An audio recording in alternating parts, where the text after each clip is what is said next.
There is a moment in every woman's life when she is no longer interested in negotiating the bare minimum.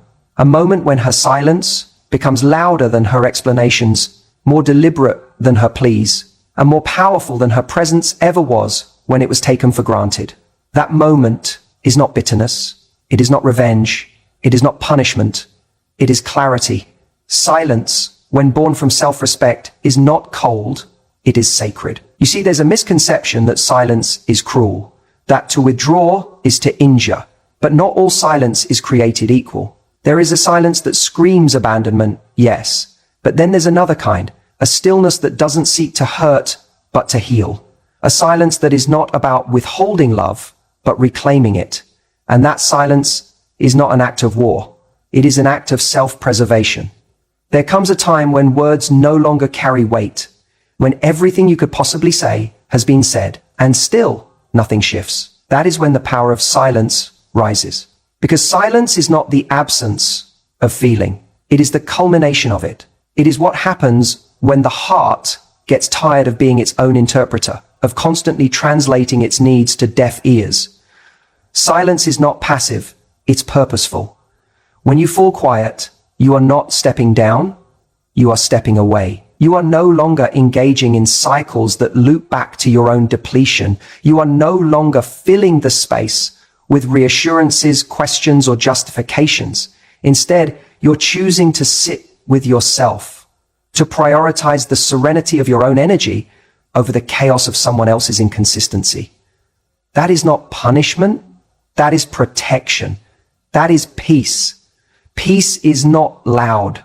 It doesn't need to be. It does not chase. It does not convince. Peace doesn't have to announce its arrival. It simply becomes the standard. And when you decide that peace matters more than being understood by someone unwilling to meet you halfway, you step into your highest power.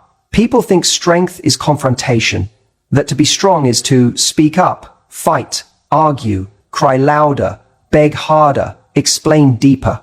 But sometimes the real strength is in silence, in choosing not to attend every argument you're invited to, in not defending yourself to people committed to misunderstanding you, in walking away from conversations where your soul is slowly bleeding. That kind of silence is ferocious. That kind of silence changes the dynamic, not because it manipulates, but because it liberates. When you go silent, you're not erasing your story. You're rewriting its ending. You're reclaiming authorship. You're saying this narrative no longer serves me, so I won't contribute another word to it. There's a power that awakens the moment you choose yourself quietly. The kind of power that doesn't need to make declarations or dramatics. The kind of power that rests gently but firmly in self-worth. And when that kind of power rises, it speaks volumes without a sound. Some will call it distance. Some will call it selfishness. Some will call it dramatic. But only you know the truth. Only you know the miles you walked emotionally before choosing the quiet road. Only you know the toll of being loud about your needs in spaces that couldn't hold them.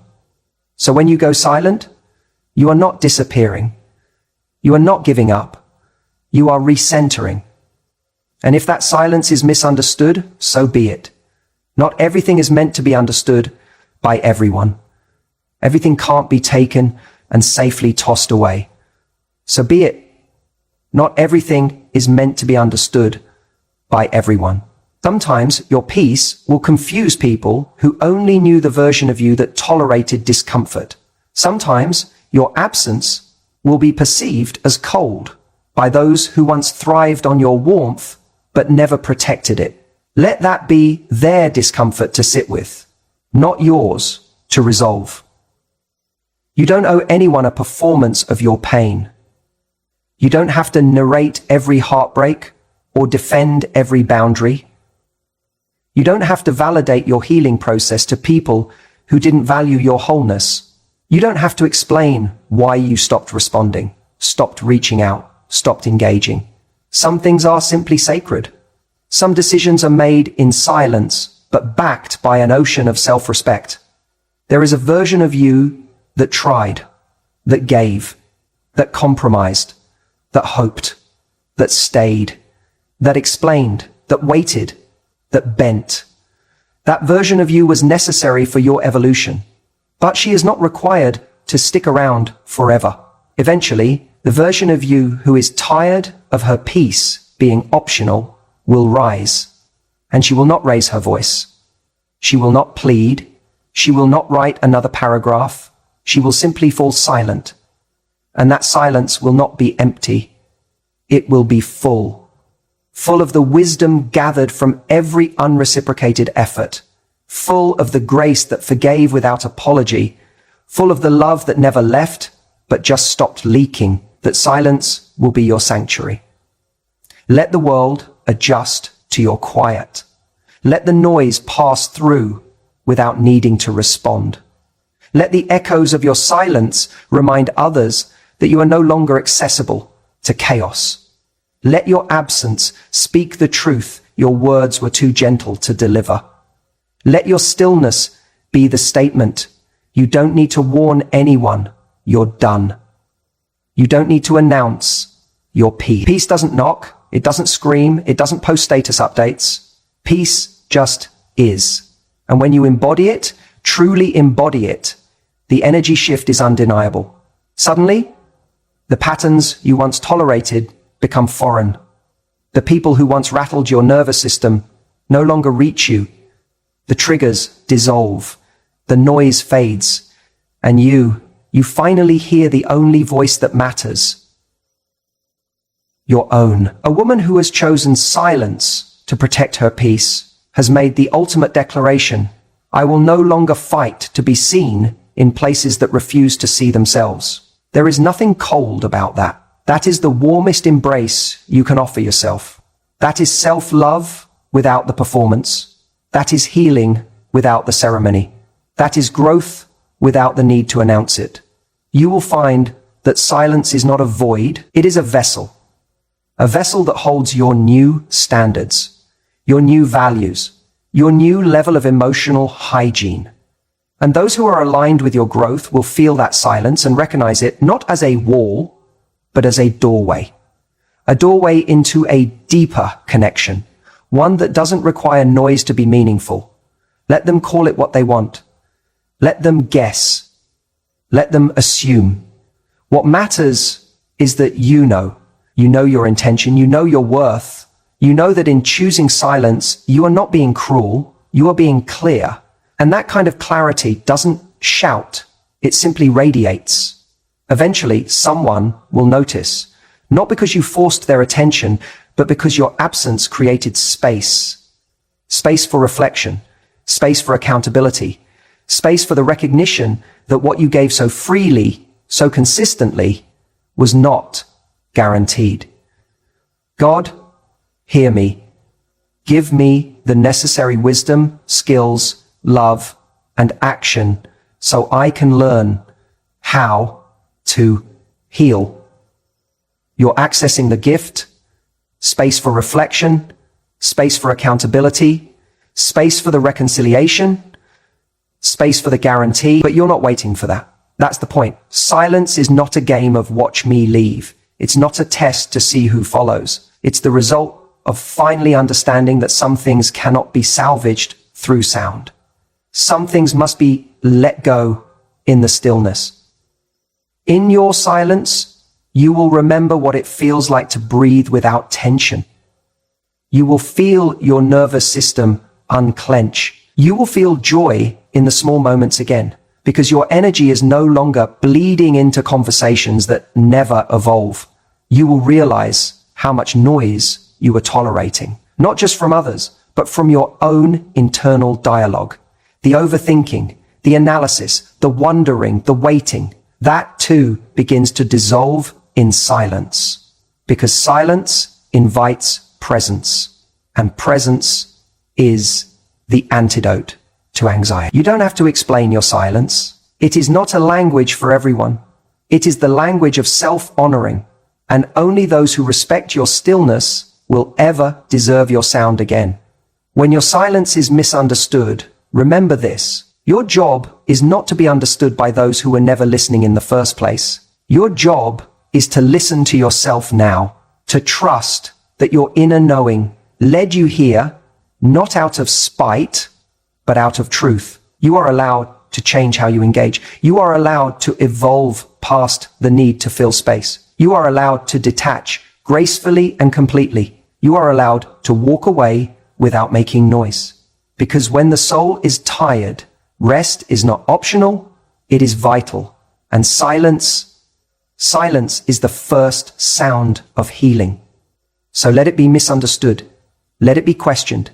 Let it be talked about. But most of all, let it protect you. Yeah. Because you are not punishing anyone by going quiet. You are not abandoning. You are not manipulating. You are reclaiming, recentering, rebuilding. And when the time is right, when peace is no longer fragile but fortified, maybe your voice returns. Not out of need, not out of pressure, but out of choice. That is the difference. That is the transformation.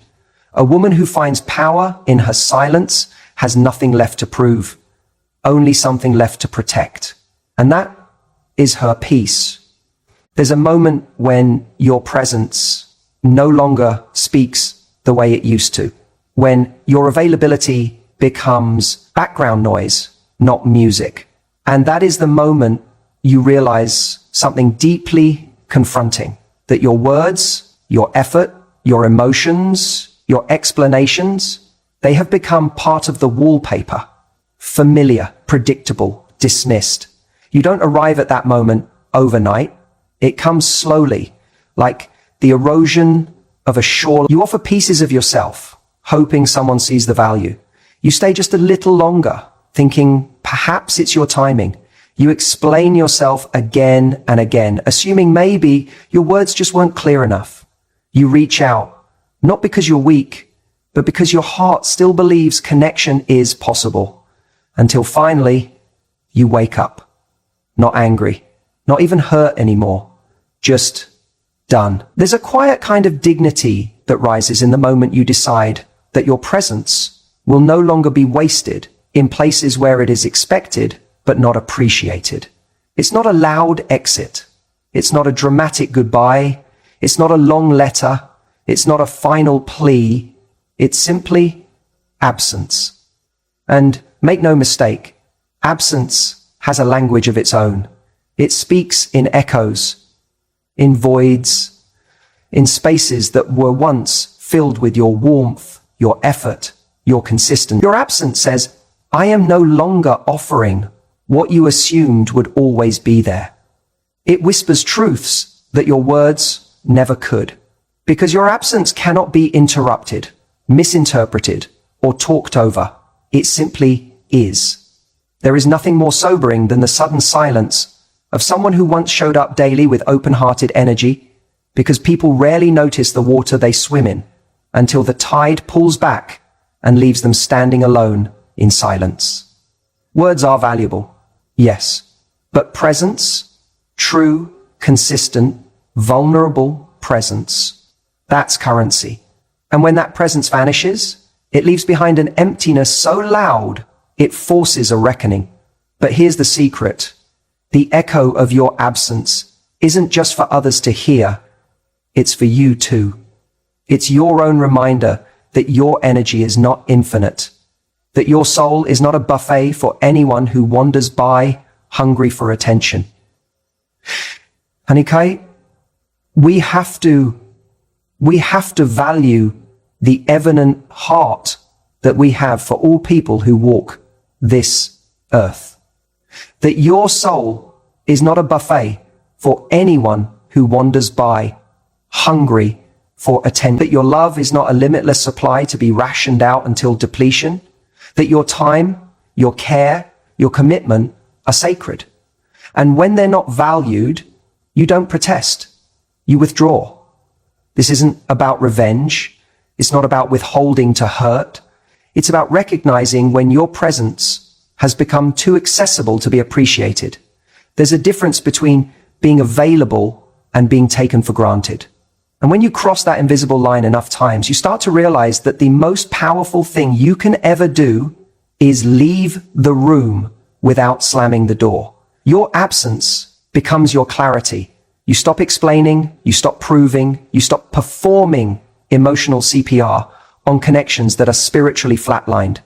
You stop auditioning for roles you were born to play, and you let the silence carry the message your voice has been trying to express for far too long. Your absence isn't cold, it's calibrated, it's intentional, it's a recalibration of your standards.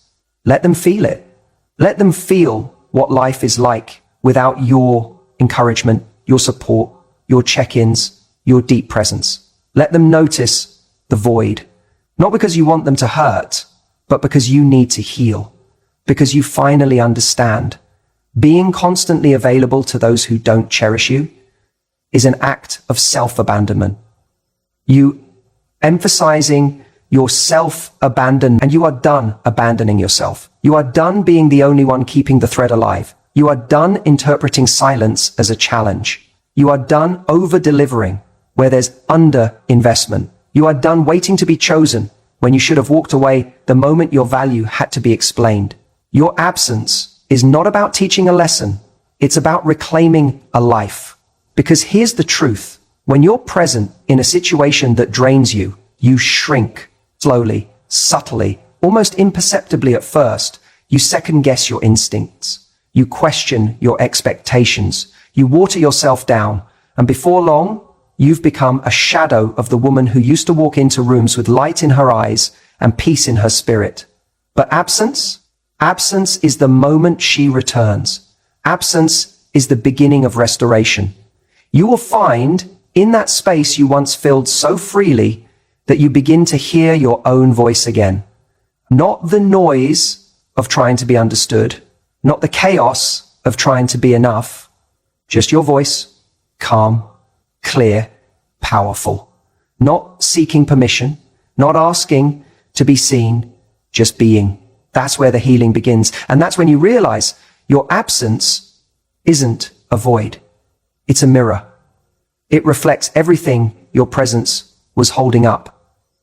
And sometimes the reflection is uncomfortable for them, perhaps, but also for you, because now you have to face your own truth.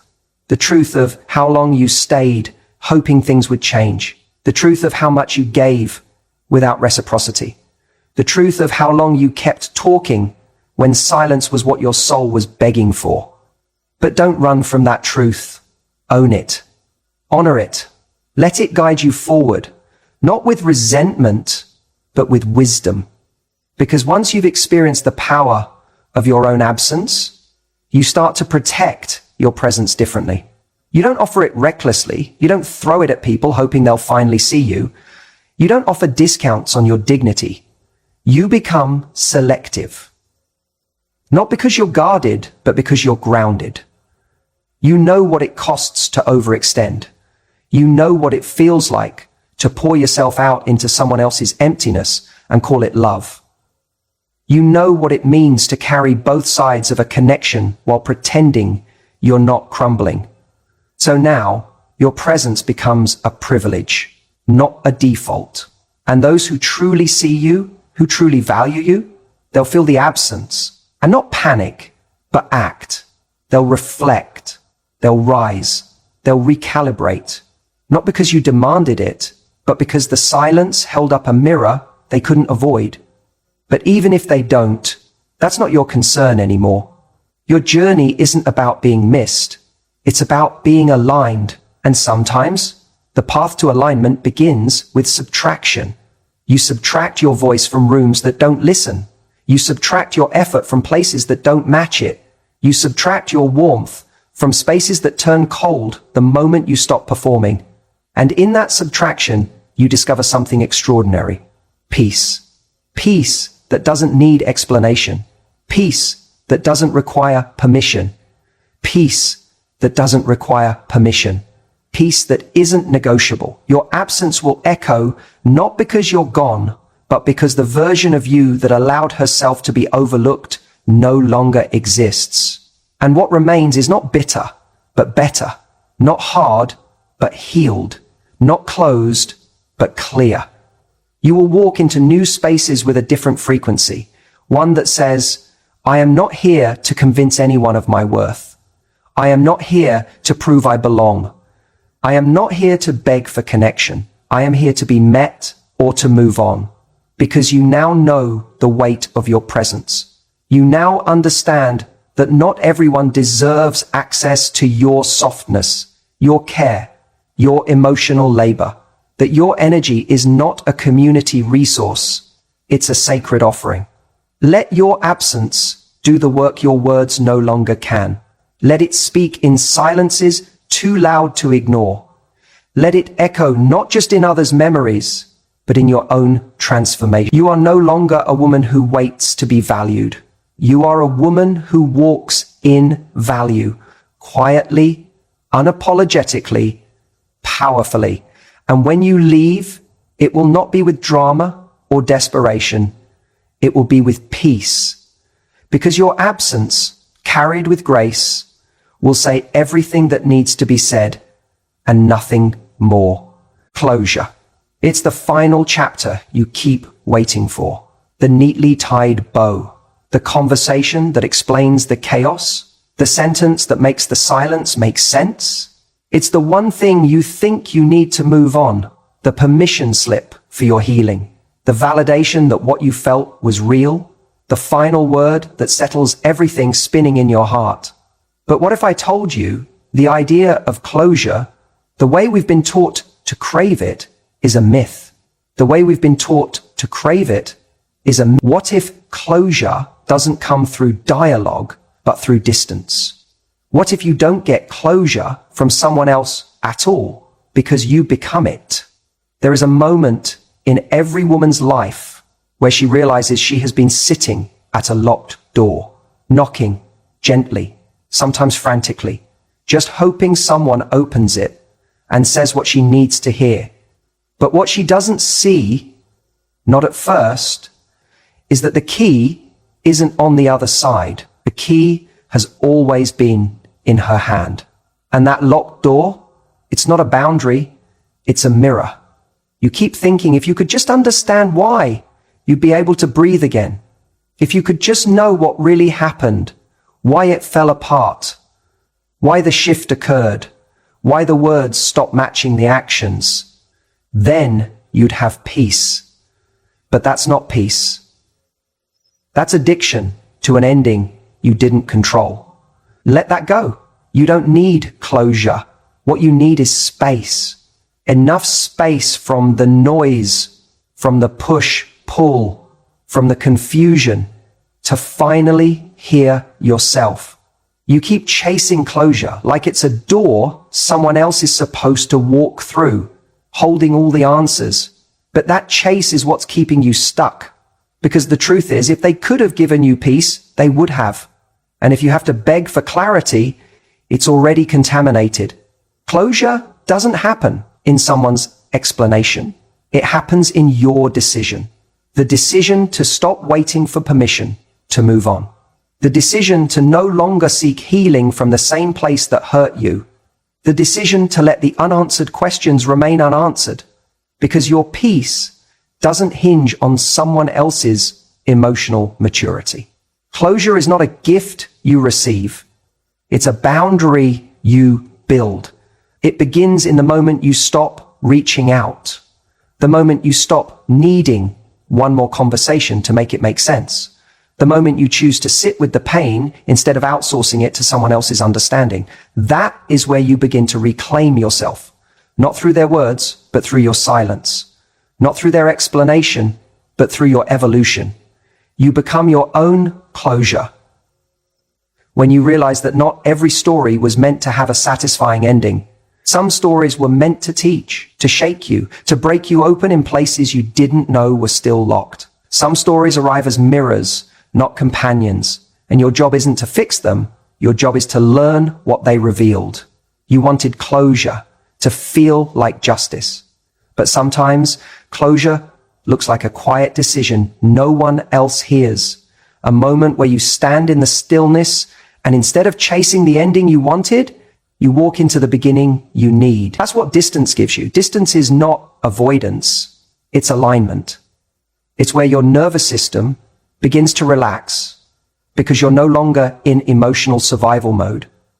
It's where your self-worth reawakens because it's no longer being bartered in an emotional casino. It's where you start to see clearly, not through the lens of craving, but through the lens of clarity. When you're in the middle of it, everything feels distorted. You overthink, you replay, you analyze, you craft texts you never send. You journal endlessly, trying to decode the ending. You perform emotional autopsies on every moment, trying to locate the moment it all turned. But the deeper you go, the more you lose yourself. You get addicted to understanding instead of detaching. And that's when you have to stop. Distance is the detox. It's the pause, the reset, the clarity you are never going to find inside a tangled mess of mixed signals and emotional inconsistency. You want closure? Take a step back, then another, and don't look back. Not because you don't care, but because you care about yourself now more than you care about getting the perfect ending. The truth is, the people who break you rarely stay to help you rebuild. That's not their job. It was never supposed to be. Healing was always going to be your journey, your power, your reclamation, and it begins when you stop trying to rewrite the last chapter and start writing a new one, even if the pen shakes. You're not broken because they never said goodbye properly. You're not broken because they didn't give you answers. You're heartbroken, but heartbroken is not your identity. It's a season, a powerful, transformative one. And if you choose it, if you stop resisting it, that heartbreak becomes your awakening. You start to realize that the closure you craved wasn't actually about them. It was about you wanting to feel worthy, you wanting to feel like you mattered, you wanting to feel seen, heard, chosen. But that's not their job anymore. It never truly was. You don't need someone to validate your experience in order for it to be real. You don't need someone to say, yes, I messed up, for you to believe you deserved better. You don't need anyone to stamp your heartbreak with authenticity. You lived it. You felt it. It changed you. That's enough. Distance is your sanctuary now. It's the space where you remember who you were before you were made to question your instincts.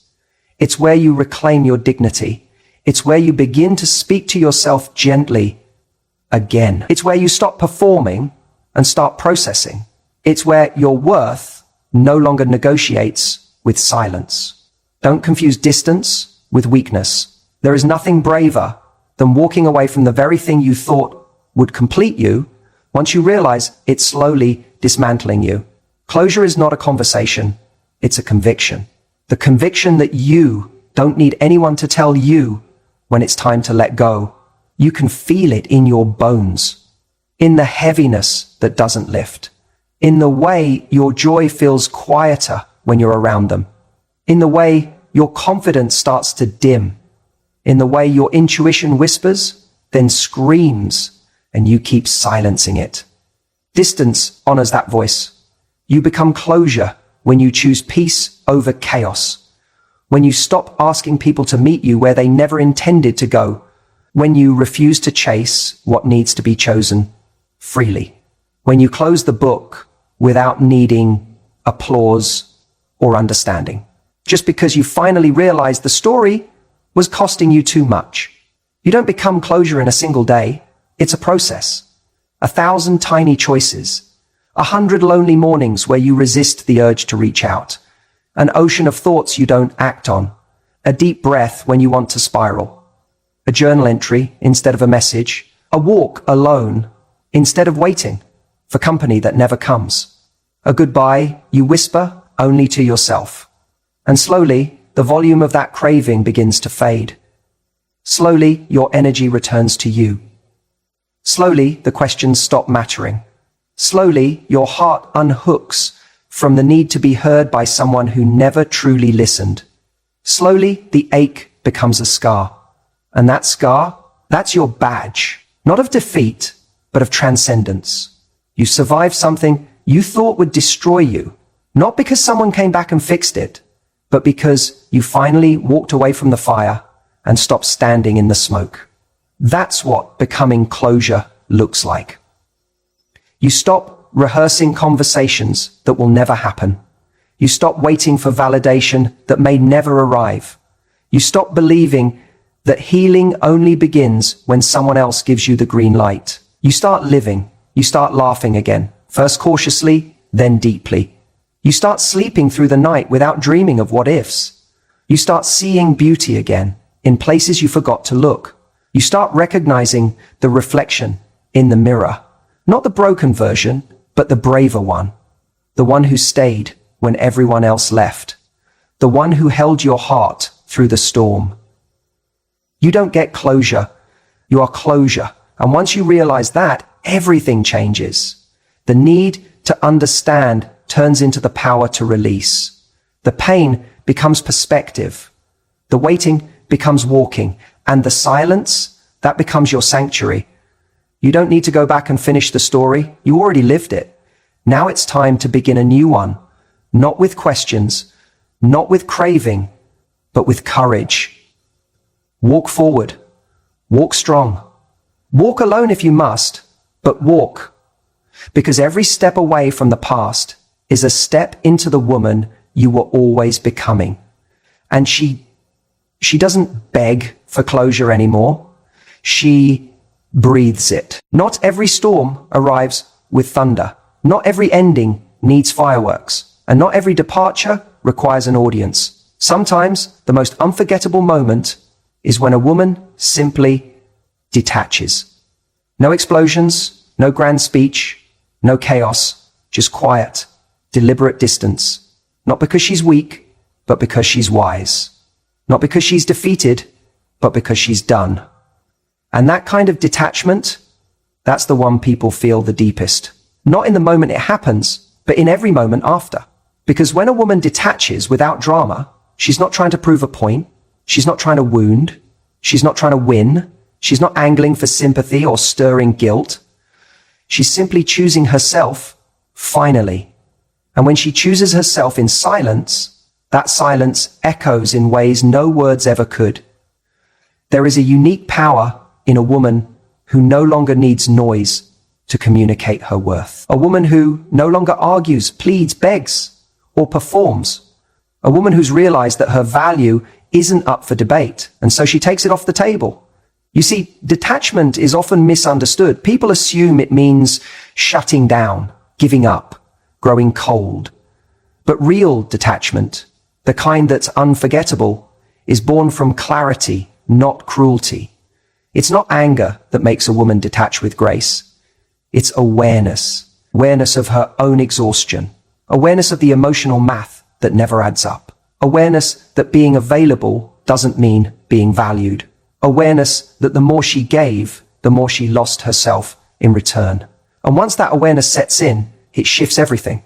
She doesn't raise her voice. She doesn't post cryptic messages. She doesn't declare that she's done. Because she knows if you have to announce your absence, it means you still want to be noticed. But this woman, she doesn't want to be noticed anymore. She wants peace. She wants her energy back. She wants her power in her own hands, not in someone else's pockets. So she quietly reclaims it. She pulls her attention inward. She stops asking questions that never got answered anyway. She stops explaining herself to people who never truly listened. She stops hoping someone else will realize what they had while they still have it. She realizes it's not her job to teach someone how to treat her. It's her responsibility to enforce the standard by walking away the moment it's not met. And when she does, she leaves behind something far more haunting than rage. She leaves behind stillness. Stillness where there used to be sound. Absence where there used to be devotion.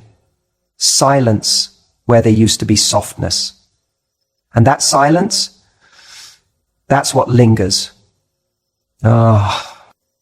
Because the world is used to women who plead, women who stay, women who keep trying, long past the point of emotional erosion. The world expects drama. It knows how to respond to chaos. It's built for theatrics. But when she chooses none of that, when she just leaves, quietly, with her dignity intact, no one knows how to handle it. That's what makes her unforgettable. Not the drama she avoided, but the peace she protected. Not the goodbye she screamed, but the decision she whispered to herself in the middle of the night when she finally knew it was time. Because detachment doesn't happen in a moment. It happens in fragments, in realizations that stack over time, in disappointments that turn into data, in tears that finally dry without apology.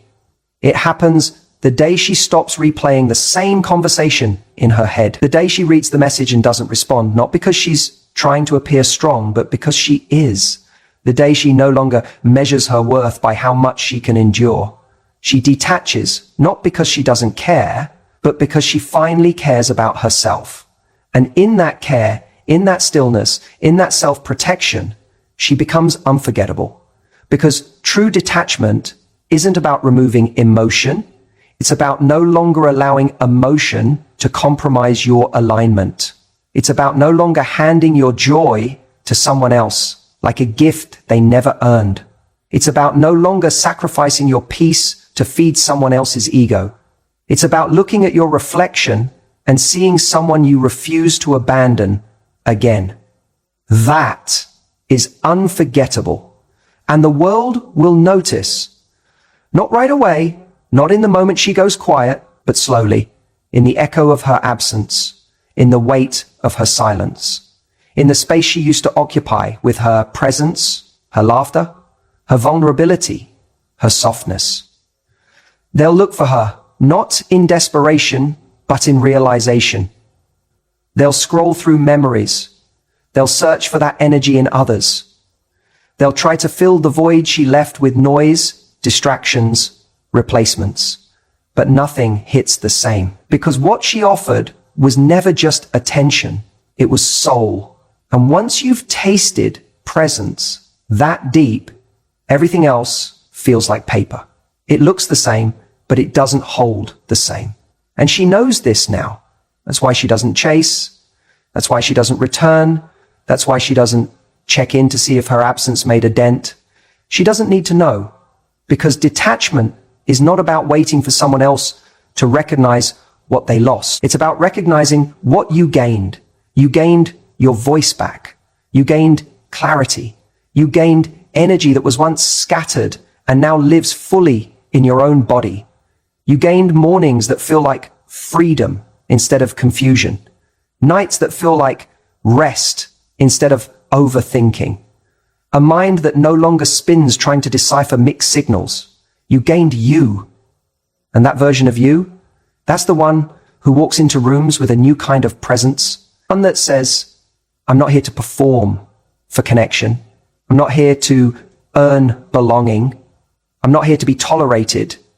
I'm here to be met, or I'm gone. No theatrics, no threats, just truth. That's what makes her unforgettable. Not the volume of her departure, but the power of her return. Because when she returns to herself, when she takes all the energy she gave away and pours it into her own becoming, she becomes unstoppable. She becomes the kind of woman who's remembered not for how she clung, but for how she released. Not for how loudly she left, but for how peacefully she rose. Not for how much she gave, but for how wisely she began to give it. She becomes the standard that others measure against and rarely meet. Because once a woman learns how to detach without drama, she never returns to who she was. She knows too much. She knows too much. She's seen the truth behind the noise. She understands now that her power isn't in how much she can hold, but in how firmly she can let go. Let them wonder. Let them reach out into the void she left behind. Let them scroll back through the history and see all the moments she stayed when she should have walked. Let them replay the chances, the grace, the effort. Let them feel her absence. But she doesn't feel empty.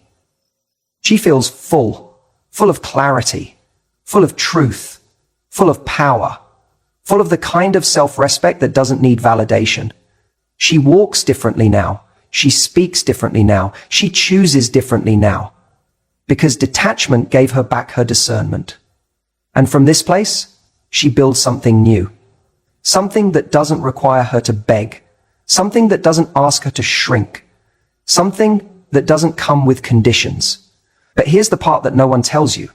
Detachment doesn't mean you don't feel. It means you finally feel everything, without dilution. You feel the ache. You feel the loss. You feel the mourning of potential. But you let it pass through you. You don't fight it. You don't resist it. You don't beg it to go away. You let it move until it moves you. And once you've been moved by truth, you can't go back to illusion. That's the gift of detachment. It doesn't leave you empty. It leaves you clean, cleansed of confusion, cleansed of doubt, cleansed of the version of you who kept breaking yourself to fit into a frame you outgrew. And what remains? Stillness, strength, serenity, the kind of quiet that isn't heavy, but holy. Because a woman who detaches without drama is not empty. She is evolved. She doesn't walk away in anger. She walks away in alignment. She doesn't chase. She attracts. She doesn't explain. She embodies. And that energy is unforgettable. Not because she wanted to leave an impression, but because she finally decided to stop leaving herself. And once she made that decision, everything changed. The energy shifted. The power returned. And the story ended not with a scream, but with a silence so pure, so profound, so final, it said everything, without a single word